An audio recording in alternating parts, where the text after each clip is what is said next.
Ground zero लिए चलते हैं आपको सीधे। गोपी हमारे संवाददाता इस वक्त वहां पर हैं, वो जगह जहां कल रात यह हादसा हुआ। गोपी, आपकी ग्राउंड रिपोर्ट हमने देखी सुबह की, इस वक्त की स्थिति वहां पर क्या है? यहां से बताया गया कि नागरिक उड्डयन मंत्री पहुंच रहे हैं। अभी तक जो शुरुआती जानकारियां आ रही हैं उसके मुताबिक हादसे की वजह क्या हो सकती है गोपी?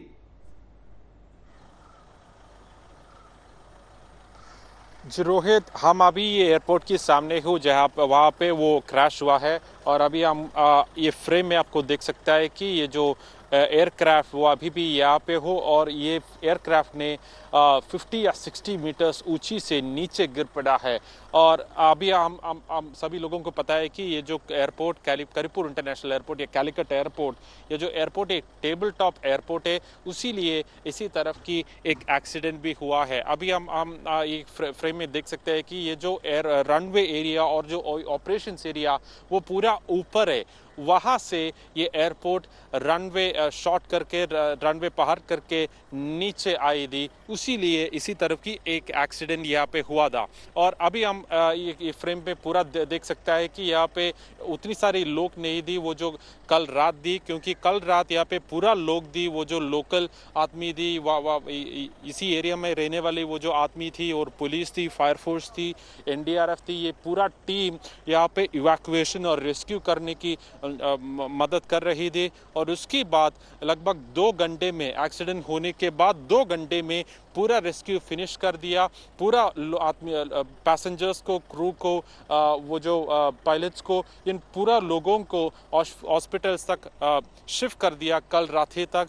अभी तक तो इसके अंदर जो इन्वेस्टिगेशन चल रहा है, यहाँ पे एयरपोर्ट्स अथॉरिटी ऑफ इंडिया का ऑफिशियल्स, डीजीसीए का ऑफिशियल्स और वो पूरा इन्वेस्टिगेटिंग एजेंसी से वो जो एयरक्राफ्ट इन्वेस्टिगेशन और एयरक्राफ्ट एक्सीडेंट्स इन्वेस्टिगेट कर रहा हूँ, वो एजेंसीज भी अंदर है। और हमें अभी पता चल गया था कि केरला चीफ मिनिस्टर पिनराई विजयन और गवर्नर आरिफ मोहम्मद खान भी यहाँ आ रहा हूँ। कल आज तो morning union minister V Muraleedharan भी यहाँ एयरपोर्ट में आया था, उन्होंने सिचुएशन की स्टॉक लेने के लिए यहाँ आया था। और अभी पिनराई विजयन और गवर्नर आरिफ मोहम्मद खान भी यहाँ आ रहा हूँ। जी, आप रहिए हमारे साथ। गोपी बता रहे हैं कि केरल के राज्यपाल आरिफ मोहम्मद खान, मुख्यमंत्री पिनराई विजयन, वो भी पहुंच रहे हैं और दोनों ही हालात का जायजा लेंगे। एयर इंडिया के अधिकारी पहुंचे हुए हैं, डीजीसीए के अधिकारी पहुंचे हुए हैं, नागरिक उड्डयन मंत्री दिल्ली से रवाना हो गए हैं, वो भी कोझिकोड पहुंच रहे हैं और वहां पर वो हालात देखेंगे। और जांच हो रही है इस समय कि आखिर इस हादसे की वजह क्या हो सकती है। गोपी, शुरुआती खबरें कुछ पता चल रही हैं कि क्यों हुआ होगा हादसा? क्योंकि बताया जा रहा था कि बारिश हो रही है, विजिबिलिटी कम थी, लेकिन यह भी कहा गया कि 2000 मीटर की विजिबिलिटी थी। 2000 मीटर की विजिबिलिटी तो बहुत होती है।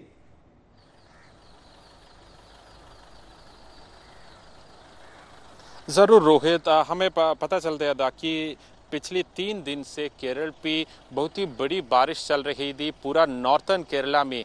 उसमें तो कोझिकोड है, वायनाड है, मलप्पुरम है और कन्नूर है, ये पूरा डिस्ट्रिक्ट्स में बहुत ही बड़ी तरफ की बारिश चल रही थी। और कल जो ये एक्सीडेंट हुआ है लगभग 7:45 PM को, उसी समय पे भी यहाँ पे बहुत ही बारिश चल रही थी। हम लोग भी यहाँ आसपास ही थे और वो तो बहुत बड़ी बारिश चल रही थी। और उसके साथ या तो विजिबिलिटी थोड़ा कम नहीं है, हमारे प्रिलिमिनरी असेसमेंट ऐसा है कि उस यहाँ पे तो विजिबिलिटी का ऐसा कोई प्रॉब्लम नहीं था, पर तो बारिश बहुत बड़ी थी।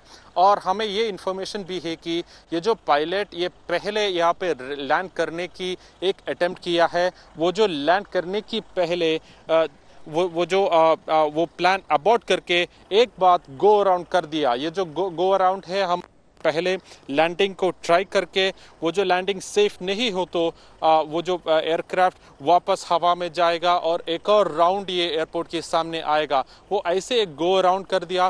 वो जो सेकंड अटेम्प्ट है, उसी अटेम्प्ट ने ये एयरक्राफ्ट में रनवे में टच कर दिया। वो जो टेक्निकली वो जो व्हील्स रनवे में टच कर दिया और उसके साथ हमें लगता है कि ये जो टीम, ये जो पायलट और को पायलट को इसका कंट्रोल लूज हो गया और उसके साथ ये जो पूरा रनवे पहाड़ करके, रनवे क्रॉस करके, या जो डेड एरिया है, पूरा एयरपोर्ट्स में रनवे के बाद भी थोड़ा डेड एरिया होगा, वहाँ पे कोई टारमैक ऐसे कुछ नहीं होगा। किसी भी एयरक्राफ्ट को थोड़ा सा कंट्रोल लूज कर सकते हैं, तो इसी एरिया में पार्क करने की एक पॉसिबिलिटी है। पर यहाँ पे ये जो प्लेन का स्पीड थोड़ा अधिक होने की चांसेस भी है, इसीलिए ये रनवे भी क्रॉस करके, वो डेड एरिया और ड्राई लैंड भी क्रॉस करके ऐसे नीचे आया था। अभी आपको ऊपर देख सकता है कि वहाँ पे एक थोड़ी सी डेंट हुई, वहाँ से ये एयरक्राफ्ट ऐसे ही नीचे आ गया और नीचे आ करके ये जो 3 पीसेस में टूट हुआ है। इसको जो पहले एंड है, वो जो कॉकपिट एरिया हमारी फ्रेम की राइट साइड में हो, वहाँ पे एक छोटी सी वाइट एरिया आपको देख सकता है, वहाँ है ये एयरक्राफ्ट की कॉकपिट जैसी फ्रंट एंड, वहाँ पे वो कॉकपिट है और दो रोस ऑफ सीट है। और उसके बाद ये जो लंबा फ्यूसलाज एरिया है, वो जो मिडिल एरिया है, वहाँ पे इमरजेंसी एक्सिट और यो विंग एरिया, वो जो थोड़ा सा लंबा एरिया है, वहाँ पे लगभग 10 या 15 सीट्स होगा और वो एरिया भी है। और उसके बाद वो टेल एंड, उसका बैक एंड, वहाँ भी वो भी ये फ्यूसलाज से डिसलोकेटेड है। तो ऐसा है यहाँ पे सिचुएशन, और इसीलिए ये 3 पीसेस में टूट होने से कारण में इतनी मौत हुआ है। और अभी हमें लगता है कि लगभग 4 या 5 लोगों का सिचुएशन थोड़ा सीरियस है और उन लोगों को अभी हॉस्पिटल्स में ट्रीट कर रहा हूँ।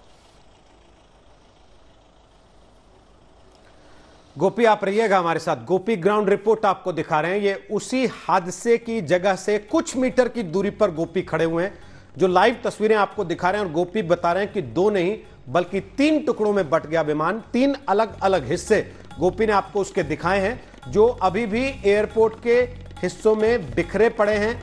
अभी मलबा वहां से हटाया जाना बाकी है, क्योंकि जांच हो रही है। उसके बाद ही विमान के इन हिस्सों को वहां से हटाया जाएगा। और 4 से 5 लोग ऐसे हैं, गोपी बता रहे हैं, जिनकी हालत अभी गंभीर है। 18 लोगों की मौत इस हादसे में हो चुकी है, जिनमें 2 पायलट और को पायलट भी इस विमान के शामिल हैं, जिनकी जान चली गई।